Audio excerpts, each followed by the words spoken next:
Hi, నేను మీ నిషి. ఇక్కడ నేను చెప్పేవి కథలు మాత్రమే కాదు, చీకటి దాచిన నిజాలు. నాతో పాటు ఈ భయంకరమైన ప్రయాణానికి మీరు రెడీనా? అయితే వినండి. ఈరోజు కథ దిగాల్సిన స్టాప్. అది అమావాస్య రోజు. టైం రాత్రి 11 దాటుతోంది. రవి తన కారులో శ్రీశైలం అడవిదారిలో వస్తున్నాడు. అర్జెంట్గా హైదరాబాద్ వెళ్ళాలి. అందుకే షార్ట్కట్ అని ఆ అడవిదారి తీసుకున్నాడు. అసలే చిమ్మ చీకటి, వర్షం కూడా మొదలైంది. రోడ్డు మీద మనిషి కాదు కదా, కనీసం వీధి దీపం కూడా లేదు. అలా వెళ్తుండగా సడన్గా కారు ఇంజిన్ సౌండ్ మారిపోయింది. ఏదో ప్రాబ్లం వచ్చినట్టనిపించింది. ఛ, ఈ టైంలోనే ఇలా జరగాలా అని అనుకుంటూ రవి కారుని పక్కకాపాడు. దిగి చూస్తే రేడియేటర్ నుంచి పొగలు వస్తున్నాయి. చుట్టూ చూస్తే కిలోమీటర్ల వరకు ఒక్క ఇల్లు లేదు. ఫోన్ సిగ్నల్ చూస్తే నో సర్వీస్. రవికి అప్పుడే చిన్నగా భయం వేయడం స్టార్ట్ అయింది. వర్షం తగ్గాక చూద్దాంలే అని డిసైడ్ అయ్యాడు. అంతలో సడన్గా కారు అద్దం మీద ఎవరో తట్టిన శబ్దం వినిపించింది. టక్ టక్ టక్. రవి గుండె ఆగినంత పనయింది. ఇంత అడవిలో ఈ అర్ధరాత్రి ఎవరుంటారు? మెల్లగా పక్కకు తిరిగి చూస్తే కిటికీ బయట ఒక ముసలావిడ నిలబడి ఉంది. ఒక 70 ఏళ్లుంటాయి. తెల్ల చీర కట్టుకుని చేతిలో గొడుగు పట్టుకుని ఉంది. రవి అద్దం దించి, ఎవరు బామ్మగారు మీరు? ఇక్కడేం చేస్తున్నారు అని అడిగాడు. దానికి ఆమె, బాబూ, పక్క ఊరు వరకు వెళ్తున్నా, కాలు బాలేదు, లిఫ్టిస్తావా అని అడిగింది. రవికి పాపం అనిపించింది. పైగా తను కూడా ఒంటరిగా ఉన్నాడు కదా, ఎవరో ఒకరు తోడుంటారులే అని ఆమెనెక్కించుకున్నాడు. కాని ఆమె కారెక్కగానే రవికి ఒక వింత వాసన రావడం మొదలైంది. ఏదో జంతువు చనిపోతే వచ్చే కుళ్ళిన వాసనాది. కాని పాపం ముసలావిడ కదా, బట్టలు మురికిగా ఉన్నాయేమో అనుకుని రవి లైట్ తీసుకున్నాడు. కారు స్టార్ట్ చేసి వెళ్తుండగా రవి మిర్రర్లోంచి వెనక కూర్చున్న ఆవిడవైపు చూశాడు. బామ్మగారు, మీరే ఊరు వెళ్ళాలి అని అడిగాడు.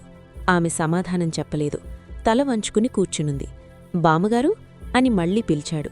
అప్పుడామె నెమ్మదిగా తల ఎత్తింది. మిర్రర్లో ఆమె కళ్ళు చూసి రవికి వెన్నులో వణుకు పుట్టింది. ఆమె కళ్లలో నల్లగుడ్డు లేదు, మొత్తం తెల్లగా ఉన్నాయి. రవికి ఏం చేయాలో అర్థం కాలేదు. బాడీ మొత్తం ఫ్రీజ్ అయిపోయినట్లు అనిపించింది. అప్పుడే ఆమె గొంతు వినిపించింది.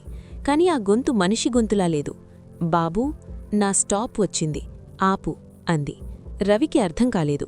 చుట్టూ దట్టమైన అడవి, ఇక్కడ స్టాప్ ఏంటి అని భయంతో అడిగాడు. దానికి ఆమె వికృతంగా నవ్వింది. ఇక్కడే బాబూ, ఇక్కడే నా మరణం జరిగింది. ఆ మాట వినగానే రవి గుండె ఆగిపోయినంత పనయింది. ఒక్కసారిగా బ్రేక్ గట్టిగా తొక్కాడు. కారు సడన్గా ఆగిపోయింది. వెనక్కి తిరిగి చూస్తే సీటు ఖాళీగా ఉంది. ఆ ముసలావిడ మాయమైపోయింది. రవికి ఊపిరి ఆడటం లేదు. ఇదంతా భ్రమ అనుకుందామంటే ఆ సీటు మీద తడిమరకలలాగే ఉన్నాయి. ఆ కుళ్ళిన వాసన ఇంకా వస్తోంది.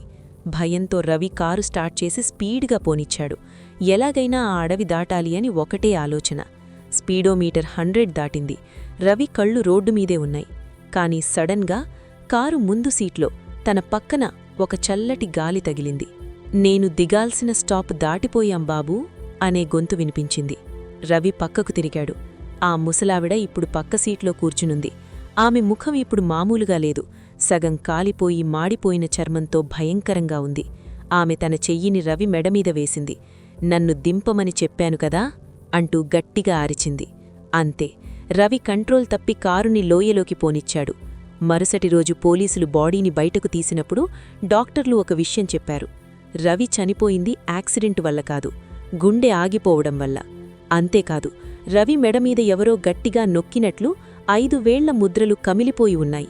అది కూడా మనిషి వేళ్ల ముద్రలు కాదు, కాలిపోయిన చేతి ముద్రలు.